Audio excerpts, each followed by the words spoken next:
3.5 বছর সকালবেলা ভাত খাইনি। খাবে কি হবে? রাতে নেশা করে ঘুমালে সকালে ঘুম ভাঙলে তো খাবে। 5 বছর হোটেল লাইনে কাজ করে প্রতিদিন কমপক্ষে 50 বার সরি বলতাম, ভুল না হইলেও সরি। সরি তো বলবে, নেশা করলে কি মানুষের মাথা ঠিক থাকে?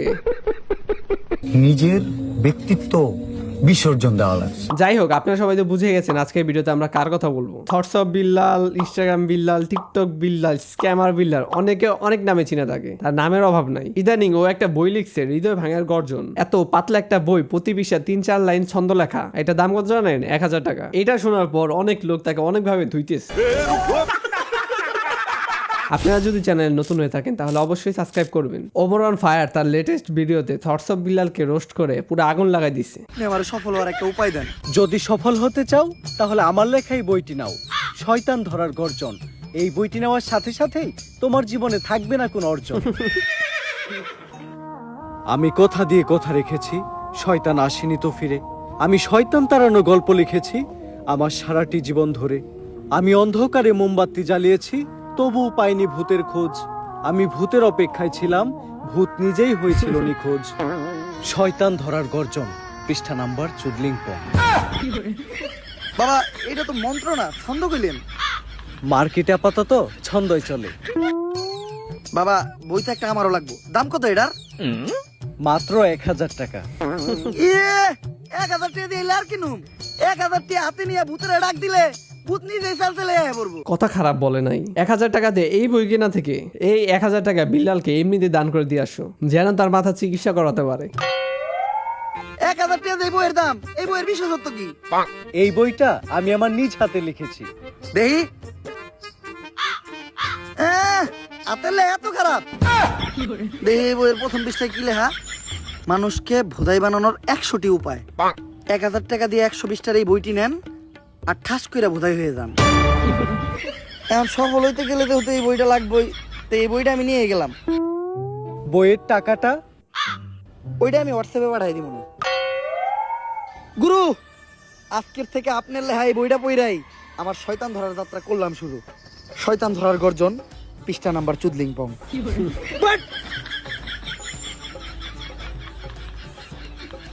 থটস অফ বিল্লালের ফ্রেন্ড জুয়েল, ফ্রেন্ড বিশ্বাস হয় না, এরা এক সময় বসে একসাথে খাবারও খেত। ওই যে থটস অফ বিল্লালের কথা বলতেছেন না?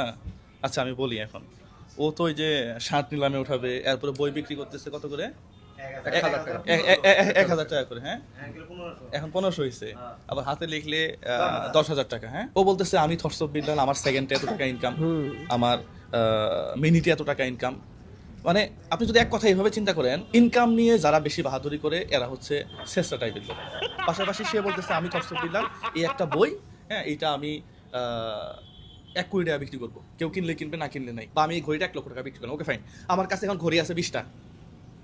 আমি অ্যাজ এ বিজনেসম্যান এখন আমি বলবো যে প্রত্যেকটা ঘড়ির দাম 1 লাখ টাকা। এটার মধ্যে সোনা আছে, আপনারা অনলাইনে কিনতে পারবেন। তাহলে সোনা আছে, অনলাইনে কিনলাম, এসে দেখলাম ভিতরে একটা পাতার মধ্যে শুধু 4টে লাইন লেখা। বলেন কি?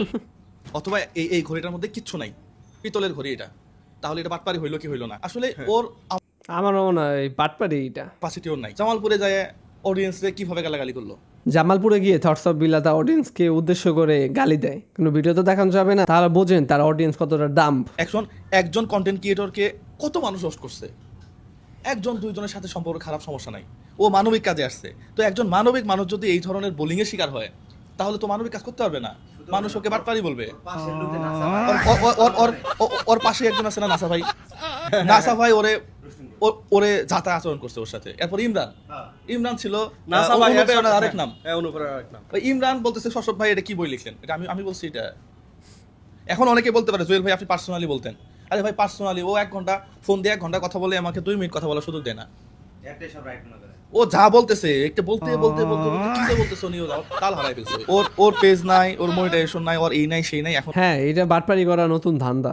জুয়েল একটা ফকিনির পোলা, তাই থটস অফ বিল্লালের সাথে লাগতে সমালোচনার যোগ্য জবাব দিয়ে দিই। কারণ থটস অফ বিল্লাল এটা প্রতারণা করতেছে, এটা মানুষের সাথে প্রতারণা। দেখো, নিজেই বললো যে এটা প্রতারণা। তাও এই কথা শুনে যদি ওর বই কেউ কিনে, তাহলে তার থেকে বড় এই দুনিয়াতে কেউ নাই।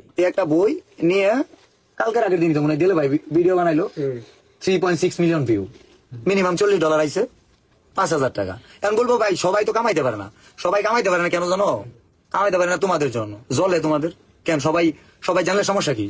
তুমি 14 দেশে ফার্স্ট হইছো এটা জানতে পারে, তাইলে এই জায়গাতে 44 লাখ টাকা কামাইতে পারে ওটা জানতে পারবো না? এই যে 44 লাখ টাকা কামানোর যে একটা কথা বললো, এই থটস অফ বিল্লাল 1 মাসে নাকি 44 লাখ টাকা কামাইছে। সে নিউজ চ্যানেলে ইন্টারভিউ দিয়েছিল, এটা অনেক আগের ঘটনা। তার জায়গায় অন্যান্য ক্রিয়েটর থাকলে তার স্কিল ডেভেলপ করে আরো ভালো কিছু করতো, আরে একটি প্রতারণার লুপে আটকে রয়েছে। একজন ডক্টর, ইঞ্জিনিয়ার, বিসিএস ক্যাডার, সে পরবর্তী জেনারেশন বলবো যে কি করলে তুই ডক্টর হবি? আর্টসে বললে না, সায়েন্সে বললে না, কমার্সে বললে? ডক্টর, ইঞ্জিনিয়ার, বিশেষ করে এরা কেন বলবে কিভাবে ডক্টর হবে? কোন সেন্স আছে এই কথায়? সায়েন্স, কমার্স, আর্টস কোনটা নিলে? ওর অডিয়েন্স এতটা অশিক্ষিত যে ও যা বলতেছে তাই শুনতেছে। গাইস, এই পোলাকে দেখো, শুধু একে না, ওর সাথে যত পোলাপান আছে সকলকে দেখো। ওর সাথে যারা ঘুরে ওরা তো ছাপড়ি, ওর অডিয়েন্সও ছাপড়ি।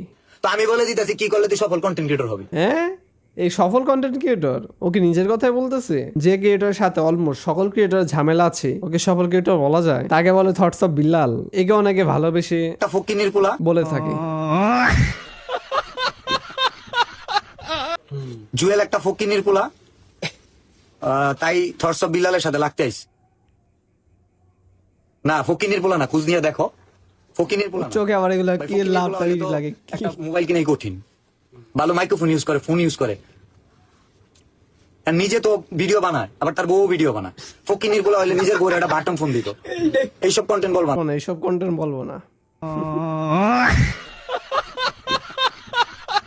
ভাই নাসা ভাইকে নিয়ে কিছু বলেন। নাসা ভাই, যে কিনা কয়েকদিন আগে ওর ফ্রেন্ড ছিল, সেই তাকে রোস্ট করে ভিডিও বানাই। থটস অফ বিল্লালকে তো অ্যাওয়ার্ড দেওয়া উচিত, অল্প সময়ে কিভাবে এত হিট পাওয়া যায়। নাসা ভাই আমার ভাই, আমার এলাকার ভাই, ঠিক আছে? ভাই ভাই মিল নাই, দুঃসম্পর্কের মানুষরাই যদি হয় আপন, শেষ বিদায় কেউ থাকবে না, তোমার নিজের ভাই করবে তোমায় দাফন। এই বইটা পড়াশোনার সাথে সম্পর্ক না। ও ভাবলো কেমন পড়াশোনার সাথে সম্পর্ক আল্লাহ বই ও লিখতে পারবে? এই বইয়ের কন্টেন্ট ডিরেক্ট বললে মানুষ দেখে, 1 লাখ মানুষ দেখলে $1 আসে, 100 টাকা।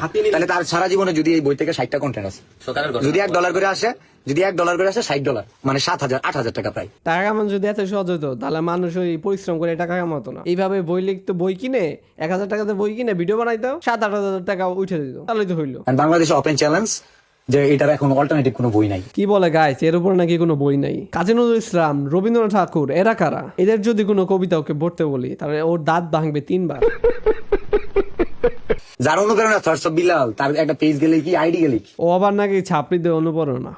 চুপ বিল্লাল, ওরা আমি আবার কইতেছি, তুই ভালো হয়ে যা, ভালো হয়ে যা। এই পরকীয়া প্রেম নিয়া বই লেখা, এই আজে বাজে লেখা, এগুলো বন্ধ কর, এগুলো বয়কট কর। প্রয়োজনে তুই আমার কাছ থেকে গল্প নিস, আমি তোরে গল্প দিমু। তোর যদি কোনো কর্ম না থাকে, আমি হাডাম বাবার সাথে যোগাযোগ কর, তোরে আমি কর্ম দিমু। সারাদিন আমার লগে ভিক্ষা করবি, তোরে ডেইলি 1,000 দিমু। তো বিল্লাল কাজে লেগে পড়ো, সারাদিন ভিক্ষা করে অন্তত 1,000 টাকা তো কামাবে, মাসে 30,000 টাকা। দিলটা খারাপ না বিল্লালের জন্য?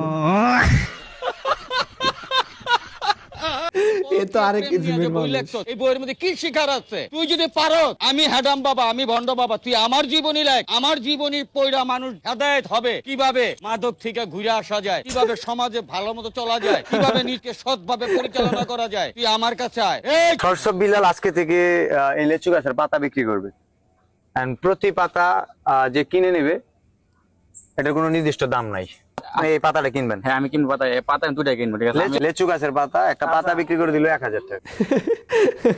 কি পাতা 1,000 টাকা? কোনো সেন্স আছে এই কথার? আচ্ছা বাদ দাও, সেন্সের কথা কার সামনে বলতেছি। ওর মা ওকে 1,000 টাকা বাজার করার জন্য দিয়েছিল, আর এই টাকা দিয়ে ও লিচু পাতা কিনতেছে। বাসায় গেলে মায়ের একটাও মাটিতে পড়বে না। কিছুদিন পর ও যা করবে, এই যে আমার বাসার টয়লেট টিস্যু, এর দাম 1,000 টাকা। আচ্ছা ওর বাসায় কি টয়লেট টিস্যু থাকবে? ওরা তো দেখে মনে হয় পাতা ইউজ করে। ও তাই তো পাতা বিক্রি করতেছে 1,000 টাকায়।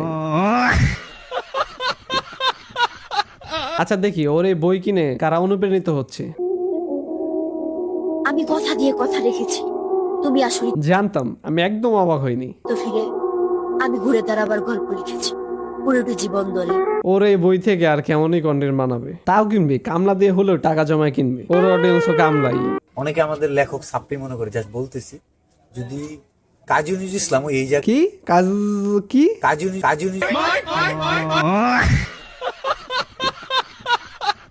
চিন্তা করে, তাহলে উনার 200 বছর আগে যে জন্ম হয়েছে ওটা ভুল সময় জন্ম হয়েছে। যে কিনা কাজী নজরুল ইসলাম ভালোভাবে বলতেও পারে না, ও আবার নাকি ছাপড়িদের অনুপ্রেরণা। না ঠিক আছে।